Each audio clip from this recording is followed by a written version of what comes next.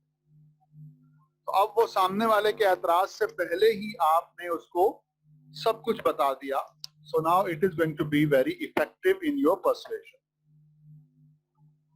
Address all relevant aspects of a topic, especially those that may affect the functioning of an organization. Sometimes you are not persuading or convincing an individual. You are talking to somebody who is part of an organization. You are persuading someone who represents an organization. کبھی ایسا ہوتا ہے کہ آپ کسی individual customer سے بات نہیں کر رہے ہوتے، وہ اپنی انڈیویجول کیپیسٹی میں نہیں ہوتا، بلکہ آپ کسی ایسے شخص سے بات کر رہے ہوتے ہیں جو کسی بہت بڑی کمپنی کا نمائندہ ہوتا ہے. ٹھیک ہے، تو وہ ایک آرگنائزیشن کو ریپرزینٹ کر رہا ہوتا ہے. تو اب آپ نے جب اس سے گفتگو کرنی ہے تو آپ نے اس کو ایک انڈیویجول سمجھ کے نہیں کرنی بلکہ ایک آرگنائزیشن سمجھ کے اس سے گفتگو کرنی ہے، ایک پوری کمپنی سمجھ کے اس سے گفتگو کرنی ہے. اور پھر وہ چیزیں کہ جو ایک کمپنی آپ سے پوچھ سکتی ہے ان کو آپ نے ایڈریس کرنا ہے. فار ایگزامپل آپ اپنی پروڈکٹ کسی کمپنی کے پاس، کسی انڈیویجول کے پاس لے کر جاتے ہیں اور وہ کسی کمپنی کو ریپرزینٹ کر رہا ہے. تو اب ایسا ہو سکتا ہے کہ وہ شخص آپ سے یہ کہے کہ بھائی دیکھیں ہم تو یہ مال کسی اور کمپنی سے خرید رہے ہیں پہلے ہی اور اس کی کوالٹی بھی اچھی ہے، تو آپ ہمیں بتائیے نا، ہم اگر آپ سے کانٹریکٹ کرتے ہیں تو ہمیں آپ سے کیا فائدہ ہوگا. اب یہ ایز این آرگنائزیشن وہ آپ سے پوچھ رہے ہیں. تو اب آپ اس سے کہتے ہیں دیکھیں سر آپ جو اس کمپنی سے پروڈکٹ لیتے ہیں تو اس میں آپ کو پیکنگ کرنی پڑتی ہے، آپ کی ورک فورس اس پر خرچ ہوتی ہے، آپ کو اس کو پیک کر کے آگے کسٹمر کو دینا پڑتا ہے. سر ہم جو آپ کو پروڈکٹ دیں گے اس کی گارنٹی وارنٹی بھی ہوگی اور آپ کو پیکنگ بھی نہیں کرنی پڑے گی، آپ بس ہم سے لیں گے اور آگے اپنے بائر کو دے دیں گے. تو اب آرگنائزیشن کو اس میں اپنا فائدہ نظر آئے گا کہ ہماری ورک فورس بچے گی، ہمارے لوگوں کی انرجی بچے گی. ہم نے جو اتنے ورکر رکھے ہوئے ہیں وہ ورکرز جو ہیں وہ کمپنی پر بوجھ ہیں، تو ان ورکرز کی